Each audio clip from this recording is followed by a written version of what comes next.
Welcome to Vani stories. ఇవాల్టి కథ అమ్మ కోరిక.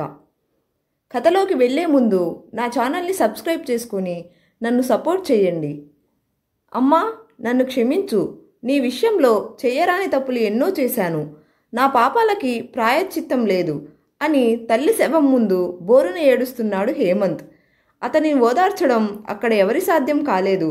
హిమజ కూడా తాను చేసిన పనికి సిగ్గుపడుతూ బోరున విలపిస్తూ, నేను మిమ్మల్ని ఎంతగానో అవమానించాను, బాధ పెట్టాను, అయినా మీరు నన్ను ఎప్పుడూ ఒక మాట కూడా అనలేదు అంటూ ఆమె పాదాల మీద పడి కన్నీటితో క్షమాపణ చెప్పుకుంది. 10 సంవత్సరాల క్రితం పెద్దల సమక్షంలో ముక్కోటి దేవతల ఆశీర్వాదంతో ఒక్కటయ్యారు హేమంత్, హిమజ. పెళ్ళైన కొత్తలో అందరిలానే ఇంట్లో పనులన్నీ కలిసి చేసుకోవడం, బయటికి వెళ్ళడం, వారాంతరంలో సినిమాలకు వెళ్ళడం, ఇలా చాలా ఆనందంగా గడిచింది. అలా చూస్తుండగానే 1 సంవత్సరం గడిచిపోయింది. తండ్రి చనిపోవడంతో తల్లిని ఒంటరిగా వదలడం ఇష్టం లేక తనతో తీసుకెళ్లాడు హేమంత్. అలా కొంతకాలం ఆనందంగా గడిచింది. గత కొద్ది రోజులుగా కళ్ళు తిరుగుతూ నీరసంగా అనిపించడం మరియు వికారంగా ఉండడంతో డాక్టర్ దగ్గరికి వెళ్ళారు కొత్త జంట. అప్పుడు తెలిసింది హిమజ తల్లి కాబోతుందని. ఆ విషయం తెలిసి ఎంతో ఆనందించారు. ఈ విషయం తెలిసిన దగ్గర నుండి అత్తగారు హిమజ వెంటే ఉంటూ కంటికి రెప్పలా చూసుకుంది. పుట్టబోయే బిడ్డ గురించి ఎన్నో ఊహలు. అలా చూస్తుండగానే 9వ నెల వచ్చేసింది. ఒక శుభముహూర్తం చూసి సీమంతం జరిపించారు. నెలల నిండి ఇవాళ రేపు అనుకుంటూ ఉండగానే ఒకరోజు రాత్రి పురిటి నొప్పులు మొదలై ఇబ్బంది పడింది హిమజ. వెంటనే హాస్పిటల్కి తీసుకువెళ్లారు. నర్సు వచ్చి హిమజను స్ట్రెచ్చర్ మీద పడుకోబెట్టి తీసుకెళ్తూ, సార్, నేను వెళ్ళి ప్రసవానికి అన్నీ సిద్ధం చేసి డాక్టర్ని పిలుస్తాను, ఈలోగా మీరు ఈ దరఖాస్తు నింపండి అని దరఖాస్తు హేమంత్ చేతిలో పెట్టి వెళ్ళిపోయింది. అసలు ఏం జరిగిందో అనే ఆదుర్దలో చిన్నగా ఎలాగోలా దరఖాస్తు నింపి వెళ్ళి తన తల్లి పక్కన కూర్చున్నాడు. తల్లి కొడుకు చేతిలో చెయ్యి వేసి తల నిమురుతూ, భయపడవలసిన పని లేదు కన్నా, కోడలికి ఏమీ కాదు, కొంచెం సేపు విశ్రాంతి తీసుకో, ఏమైనా అవసరమైతే నేను లేపుతాగా అని ప్రేమగా అంది. అమ్మ మాటకై పడుకున్నాడు కానీ అలజడితో నిద్ర పట్టలేదు. లోపల తన భార్య అరుపులు బయటకి స్పష్టంగా వినబడుతున్నాయి. ఇక కంగారుగా లేచి చేతులు 2 నలుపుకుంటూ అటూ ఇటూ తిరిగాడు. ఇంతలో నర్సు వచ్చి, వెంటనే ఈ మందులు తీసుకురండి అని ఒక కాగితం చేతిలో పెట్టి వెళ్ళింది. వెంటనే మందులు తీసుకువచ్చి నర్సుకి ఇచ్చాడు. ఆగలేక ఉండబట్టలేక ఇక తెగించి ఇంకా ఎంతసేపు పడుతుంది అని ఆదుర్దగా అడిగాడు హేమంత్. ఇప్పుడే పెద్ద నొప్పులు మొదలయ్యాయి, ఇక ఎంతో సమయం పట్టకపోవచ్చు అని చెప్పి నర్సు వెళ్ళిపోయింది. ఒక అరగంటకు క్యార్ క్యార్ మని ఏడుపు వినబడడంతో ఆనందంగా వెనక్కు తిరిగి వాళ్ళ అమ్మ ముఖం చూశాడు. తన తల్లి కళ్ళల్లో ఆనందం చూసి, బహుశా నేను పుట్టినప్పుడు కూడా అమ్మ ఇలాగే ఆనందించి ఉంటుంది అనే ఆలోచన తన మనసులో దొర్లింది. అమ్మా, నేను తండ్రిని, నువ్వు నానమ్మ అయ్యావమ్మా అని ఎగిరి గంతేశాడు. నర్సు పాపని హేమంత్ చేతికి అందించింది. పాపని చూసిన ఆ క్షణాల్ని అలానే తన కళ్ళతో ఫోటో తీసి తన మెదడు పొరల్లో ముద్రించుకుంటూ పాపని చూస్తూ ఉండిపోయాడు. అమ్మ కూడా చొరవగా పాపను తన చేతిలోనికి తీసుకొని ముద్దాడింది. హిమజని థియేటర్ నుంచి గదిలోనికి తీసుకురావడం చూసి వెళ్ళి పాపని హిమజ పక్కన పడుకోబెట్టి ఆమె క్షేమ సమాచారాలు తెలుసుకున్నాడు. డాక్టర్ సూచనల మేరకు బయటికి వెళ్ళిపోయారు హేమంత్ మరియు వాళ్ళ అమ్మ. 2 రోజుల తర్వాత బిడ్డను ఇంటికి తీసుకువచ్చారు. పాపకి నక్షత్ర అని నామకరణం చేశారు. బాగోగులు ఎంతో చక్కగా చూశారు. హేమంత్ ఇంటికి వచ్చిన దగ్గర నుండి మరలా ఉద్యోగానికి వెళ్ళేంత వరకు పాపతోనే ఎక్కువగా గడిపేవాడు. ఇలా ఆనందోత్సాహాలతో 3 సంవత్సరాలు గడిచిపోయాయి. ఒక మంచి రోజు చూసి పాపకి అక్షరాభ్యాసం చేయించి పాఠశాలలో చేర్చారు. కొంతకాలం తర్వాత ఒకరోజు ఆఫీస్లో ఉండగా హేమంత్ వాళ్ళ అమ్మకి బాగాలేదని కాల్ రావడంతో వెంటనే హాస్పిటల్కి వెళ్ళాడు. వయసు మీద పడడం మూలాన ఒంట్లో ఓపిక లేక నీరసం వచ్చి పడిపోయింది. కొన్ని రోజులు విశ్రాంతి తీసుకుంటే సరిపోతుంది, అయినా ఈ వయసులో ఇంకా పని చేయాలని అనుకోవడం మంచిది కాదు, వీలైనంతసేపు విశ్రాంతికే సమయం కేటాయించడం మంచిది అని చెప్పారు డాక్టర్. అప్పటి నుంచి హేమంత్ అమ్మ ఆరోగ్యం క్రమంగా క్షీణించి కొన్ని నెలల్లోనే సన్నబడిపోయి బలహీనంగా మారిపోయి తన పని తాను చేసుకోవడం కూడా చాలా కష్టంగా మారింది ఆమెకు. ఇక ఇంటి పని, వంట పని, పాపని చూసుకోవడం అన్నీ హిమజ మీద పడటంతో ఉక్కిరి బిక్కిరి అయ్యి చీటికి మాటికి కోపగించుకోవడం ఎక్కువైంది. చిన్నదానికి పెద్దదానికి అత్తపై అరవడం మొదలుపెట్టింది.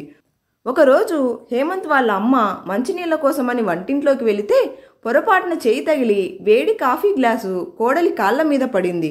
అమ్మా అంటూ బాధతో అరిచి అత్తగారి వంక చూసి, మీకిక్కడ ఏం పని, ఏం కావాలో చెప్తే నేనే ఇస్తాను కదా అంటూ అరిచింది. తిరిగి ఏం మాట్లాడలేక మౌనంగా వెనుతిరిగింది వాళ్ళ అత్త. ఇలా చిన్న విషయానికి కూడా అత్తగారి మీద అరవడం, విసుక్కోవడం ఎక్కువైంది. అయినా అన్నీ మౌనంగా భరించింది ఆమె. పైగా ఆమె మీద పితోరీలు ఎప్పటికప్పుడు భర్తకి చెప్తూ ఉండేది హిమజ.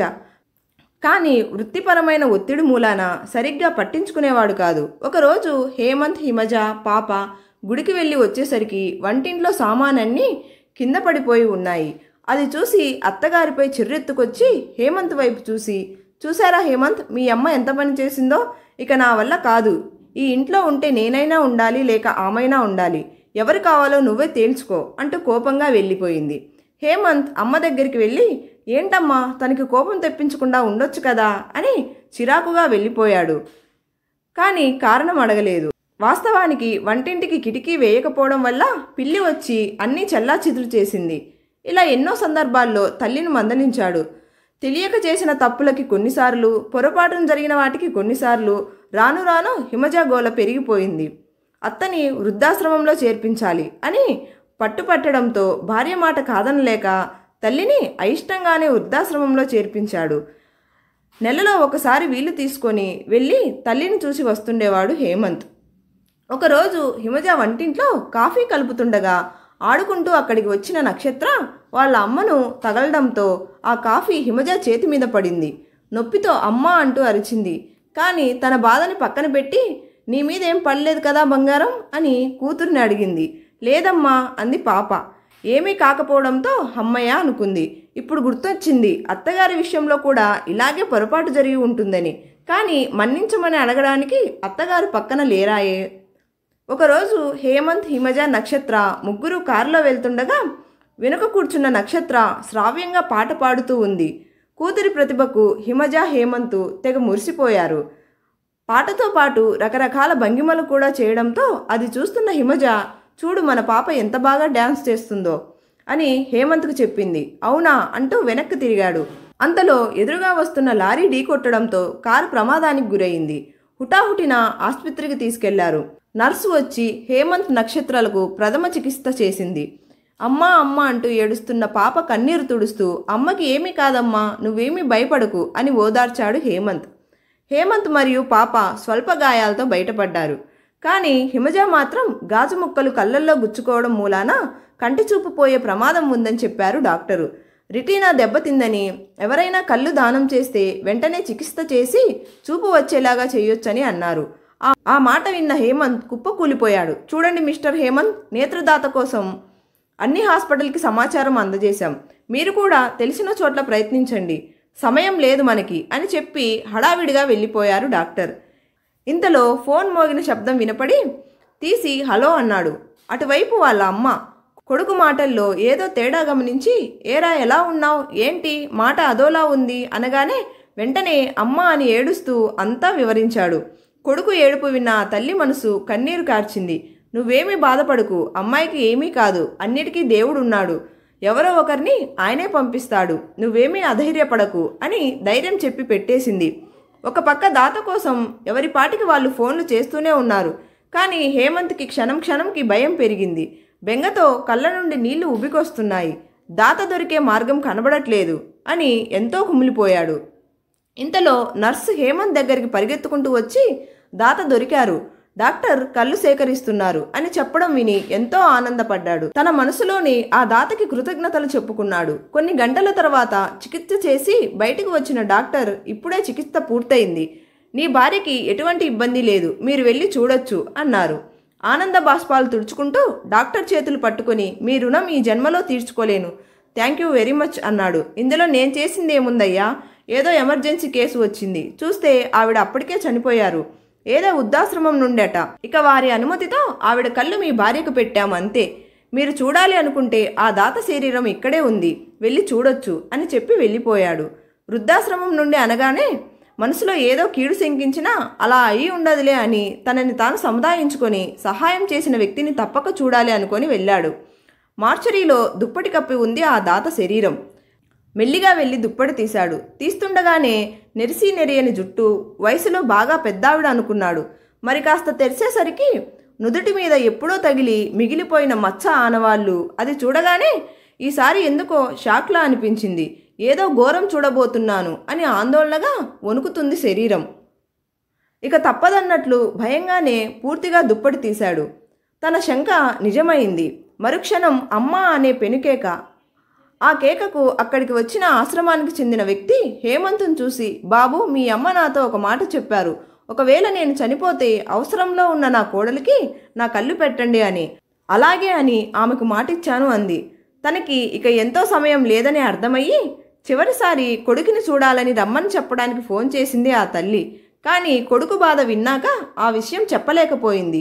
తన ఆశ చంపుకొని తన బాధతో పాటు కొడుకు బాధని కూడా భరిస్తూ అందరూ ఉన్నా ఎవరూ లేని అనాథలా కళ్ళు మూసింది. కానీ దైవం అనేది ఒకటి ఉంటుంది కదా. తన కోరిక బలమైనది అవ్వడం వల్ల తన కొడుకుని చూడాలన్న ఆమె చివరి కోరికని ఈ రూపంలో తీర్చాడు. ఆపరేషన్ పూర్తయి స్పృహలోకి వచ్చిన హిమజకి ఈ విషయం తెలిసిన వెంటనే, నన్ను మా అత్తయ్య దగ్గరికి తీసుకెళ్ళండి. కళ్ళకి కట్లతో చూడలేకపోవచ్చు, కనీసం పాదాలు స్పృశించి అయినా నా పాపం ప్రక్షాళన చేయమని వేడుకుంటాను అంది హిమజ. నర్సు సహాయంతో అక్కడికి చేరుకొని అత్తయ్య పాదాలు తాకి, మీ బిడ్డ కడగంటి చూపుకు నోచుకోనియలేదు మిమ్మల్ని, కానీ నాకు మీరు చూపును ప్రసాదించారు. మీ రుణం తీర్చుకోలేనిది అత్తయ్య అంటూ బోరున విలపించింది. కథ నచ్చినట్లయితే లైక్ చేయండి, షేర్ చేయండి. మరిన్ని కథల కోసం ఛానల్ని సబ్స్క్రైబ్ చేసి నన్ను సపోర్ట్ చేయండి. ధన్యవాదాలు.